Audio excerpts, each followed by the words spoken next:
Fala pessoal, tudo bem com vocês? Romero brilha, bate recordes e o Timão goleia na Sul-Americana. Que noite do Super Romero, mas tivemos outros destaques, como por exemplo o Igor Coronado. Entrou muito bem, hein? Além de outros que eu vou falar pra vocês a partir de agora. Chega mais, eu sou o Chico Garcia, inscreva-se no canal, hein? E vamos juntos. Me ajuda e bora falar do Timão. Que goleada, gente. O adversário é fraco, perdeu um jogador expulso no começo do segundo tempo, né, numa entrada do Arévalo no Félix Torres, que o árbitro precisou da análise do vídeo. As coisas facilitaram mais ainda, mas o Timão fez o dever de casa, e acho que isso é o mais importante. Com algumas mudanças na escalação. A gente já previa isso no vídeo pré-jogo, né, que eu publiquei aqui no canal, indicando que o Romero, pelo amor de Deus, se tinha uma vírgulazinha no trabalho do Antônio Oliveira, brilhante até aqui, uma recuperação espantosa do time, né? Não dá nem para comparar aquele início de ano com o Mano Menezes com o que a gente está vendo hoje com o Antônio. Ele recebeu reforços, é verdade, mas ele montou um time, né? O Corinthians hoje tem uma cara de time. Se discute também o elenco para a disputa da temporada, mas isso é outro assunto, eu chego lá. Falando especificamente do jogo, ele colocou finalmente o Romero de titular. Eu não estava entendendo a insistência por Pedro Raul e Yuri Alberto. Você desloca o Yuri para jogar mais aberto pelo lado do campo, como um ponta praticamente. O Pedro Raul é um ótimo jogador e está tudo certo e vai ajudar muito o Corinthians, mas não justifica, na minha opinião, não justificava o Romero na reserva. Por tudo que ele fez no ano passado, na reta final, por tudo que estava fazendo esse ano, não fazia muito sentido para mim. Então o ataque tem que ser, por meritocracia, Wesley, Romero e Yuri Alberto. Ou Yuri e Romero, né? O Yuri centralizado e o Romero pelo lado direito. Embora o Romero tenha caído pelo lado esquerdo, inclusive, fazendo uma baita jogada e o Yuri perdendo um gol, que perdeu muitos gols, mas deixou o dele e ainda deu uma assistência para o Romero. Estou me atropelando aqui porque vou lembrando dos fatos e vou falando para vocês. Mas falando especificamente da entrada do Romero, fazendo justiça a algo que a gente já estava vendo dentro de campo, né? Muitos torcedores, inclusive, estavam concordando comigo aqui. Eu falava, Antônio, pelo amor de Deus. Mas ele corrigiu a tempo, né? Colocou o Romero como titular e, de novo, ele foi importante. E mais do que isso, né? Botou o jogo no bolso, fez 2 gols, deu uma assistência e quebrou recordes. Estamos falando hoje do maior artilheiro estrangeiro da história do Corinthians, superando o Paulo Guerreiro, 55 gols. Gente, é gol pra caramba, hein? Nessa sua segunda passagem. E aqui tá um cara que foi contra. Eu falo, eu assumo, não tem problema nenhum, porque o importante é a gente reconhecer, né? O Corinthians estava num contexto complicado, estava repatriando muitos jogadores, a última passagem do Jô, por exemplo, não tinha sido legal, entre outros tantos, estava naquela de repatriar o Dentinho, que a gente, sei lá, não imaginava que pudesse performar mais nesse estágio da carreira. Vários jogadores, né, Gil, Renato Augusto, Fábio Santos, Paulinho, voltando para o clube naquele momento, eu falava, caramba, precisa do Romero? Bom, calei minha boca, acho que calou a boca de muitos e faz parte, e que bom, e parabéns, e merece, porque ele, cara, com muita luta, com muita humildade, tomou muita pancada da imprensa, de alguns torcedores, dos rivais, de todo mundo, e ele trabalhou. Trabalhou a única coisa boa deixada por Mano Menezes, porque o Luxemburgo não usava o Romero não tinha sequência com ele, quando o Mano deu uma sequência para o Romero, ele mostrou que ainda estava em forma. E aí, esse ano, caramba, ele continua fazendo a diferença, é impressionante. Porque, até falei isso na rede social, falei na live antes também, né? Muita gente coloca o Romero, a gente acaba caracterizando o Romero como um cara brigador, como um cara voluntarioso, como um cara que se desdobra, o cara que se doa, o cara... E, cara, beleza, ele é tudo isso. O Romero tem a cara do Corinthians, o Romero entendeu o que é jogar no Corinthians, isso tudo é verdade.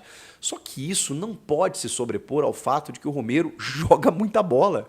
O Romero é bom jogador, cara. A gente tem que partir por esse pressuposto e muitas vezes minimizaram isso, dizendo que o Romero não tinha técnica, que o Romero só corria, que o Romero só brigava, só dava carrinho, e que ele de vez em quando fazia os seus golzinhos, sei lá, para justificar talvez, né, o fato de que ele muitas vezes era mais um cara aguerrido do que qualquer outra coisa. Não, ele é isso tudo. Ele não vai deixar de ser. Mas ele também joga bola, ele também é bom jogador, ele também finaliza bem, ele também se posiciona bem, ele também tem o drible, ele também tem a arrancada, ele tem muitas virtudes. E a gente precisa começar a olhar para o Romero como um cara muito importante para o time, como um bom jogador de futebol, como um cara que tem qualidade técnica. em que muitas vezes não é colocado em detrimento dessas outras características, outras virtudes que ele tem. E, cara, o Romero é um ídolo do Corinthians. Eu não estou aqui para ser sommelier de torcedor, né? Para julgar o que o torcedor pensa. E idolatria é uma coisa muito particular, né? Tem torcedores que têm determinados ídolos e tá tudo certo.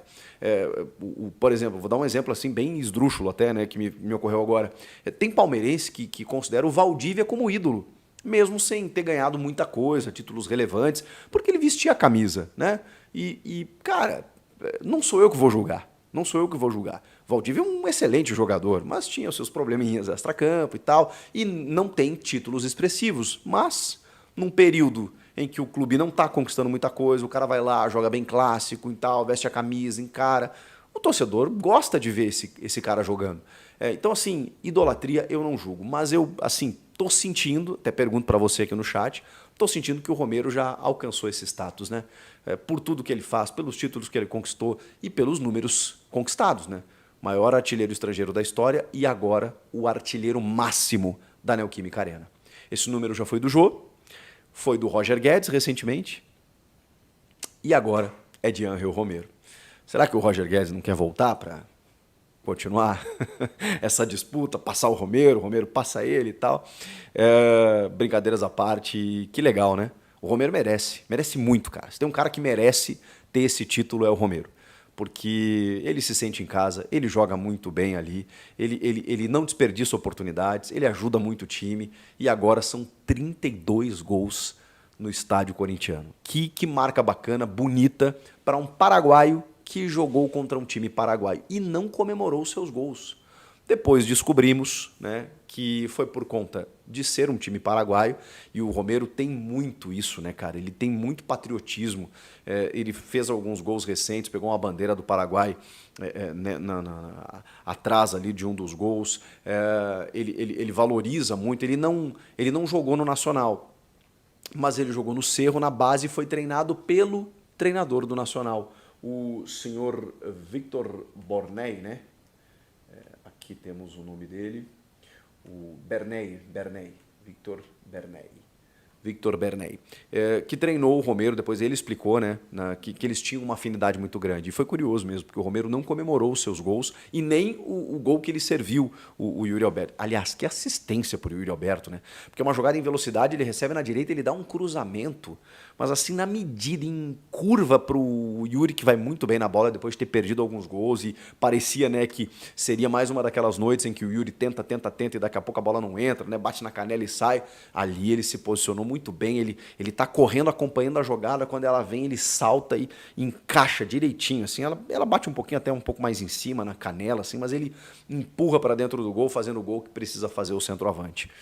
Yuri de centroavante, Romero pelo lado direito, Wesley pelo lado esquerdo. Olha que legal. E aí tem um dos gols também, que o Wesley faz a jogada pelo lado esquerdo, levanta, o Yuri cabeceia e o Romero chega antes do goleiro dar um taquinho e acaba fazendo um dos gols também. E o quarto gol já é com algumas alterações feitas pelo Antônio. O Paulinho já tinha entrado, o Paulinho faz uma presença de área muito forte, inclusive cabeceia uma bola no travessão, na sua característica, né, maior, né? Até porque o jogo ali, com um jogador a menos e o Nacional mais tentando se defender para evitar uma goleada que não conseguiu, o Corinthians se colocou todo no campo ofensivo. Então o Paulinho conseguiu ter essa liberdade. Não sei se em qualquer jogo ele teria isso, mas o cenário da partida era esse. O Igor Coronado e o Pedro Raul, e eles participam do quarto gol. O Coronado jogou poucos minutos, ele entrou aos 37 do segundo. Então, eu ouso a dizer para vocês que o Coronado vai jogar ainda muito mais do que ele está jogando. Mas é um jogador de uma brilhante qualidade técnica. Cara, o Coronado, ele é daqueles jogadores em que a bola para no pé dele e muda de cor.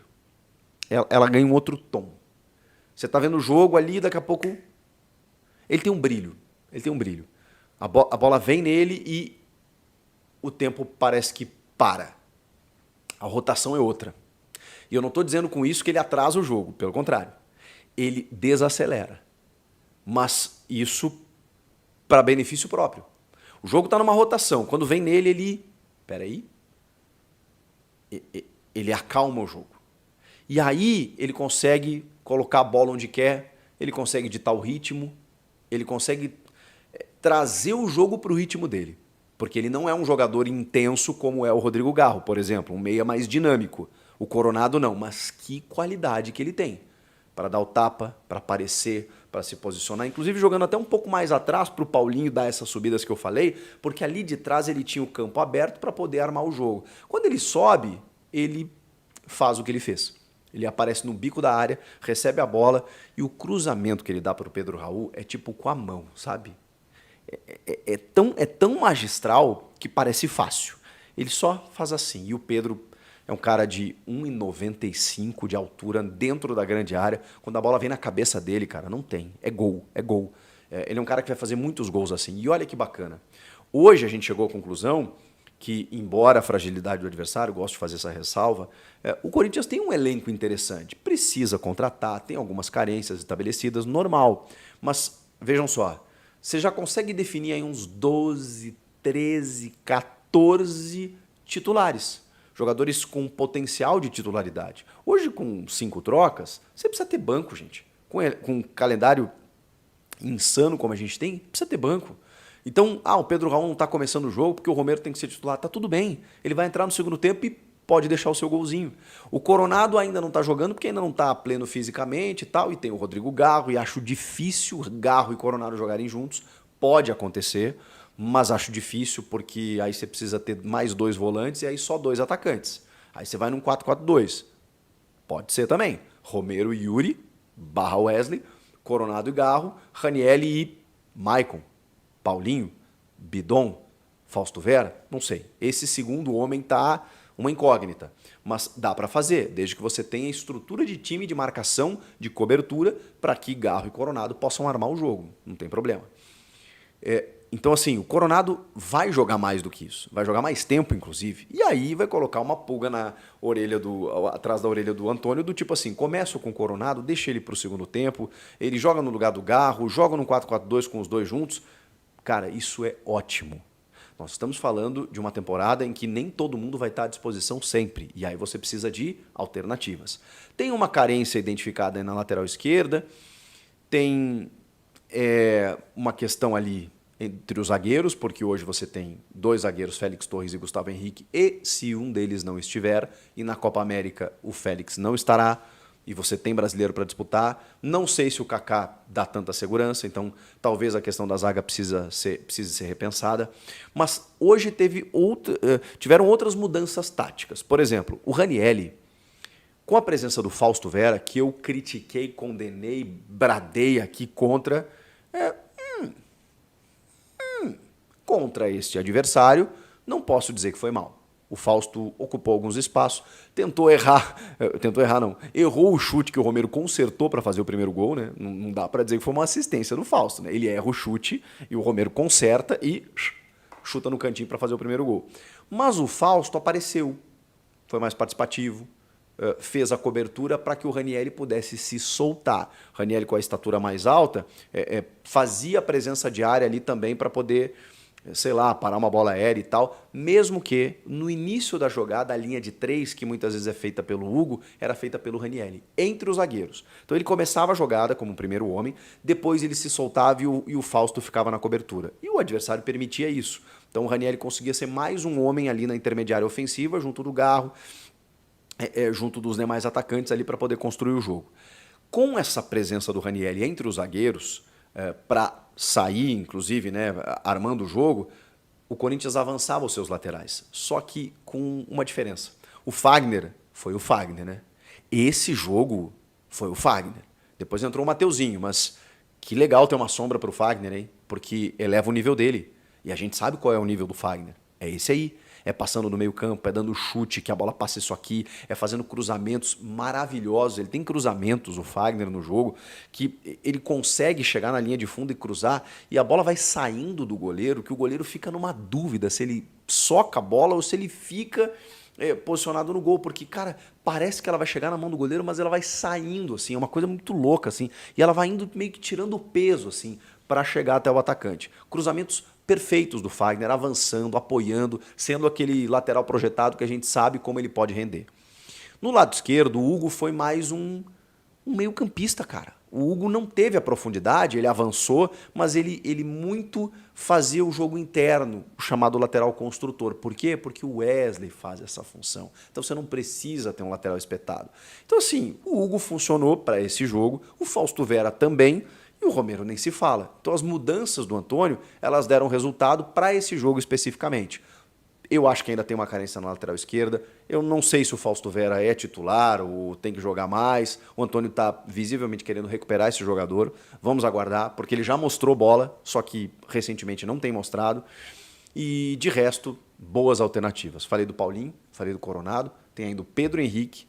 Então assim, tem alternativas, tem opções, tem um time, tem artilheiros, tem uma boa estrutura defensiva, tem uma possibilidade aí de você recuperar alguns jogadores, do Fagner jogar mais do que estava jogando, né, como foi no jogo de hoje. Então, boas notícias. E um Corinthians líder do seu grupo na Sul-Americana, o que é fundamental, mesmo que tenha sido apenas o segundo jogo, para poder se classificar em primeiro e ir direto para as oitavas. Vejam como aquele empate contra o Racing foi importante, mesmo tomando gol no finalzinho, mesmo conquistando apenas um ponto. Por quê? Porque agora, com essa vitória, 4 pontos. E o Racing, vejam só, ganhou do Argentinos Júnior fora de casa. Então, aquele pontinho foi bem conquistadinho. Fez o dever de casa e agora, vida que segue na Sul-Americana para buscar essa vaga.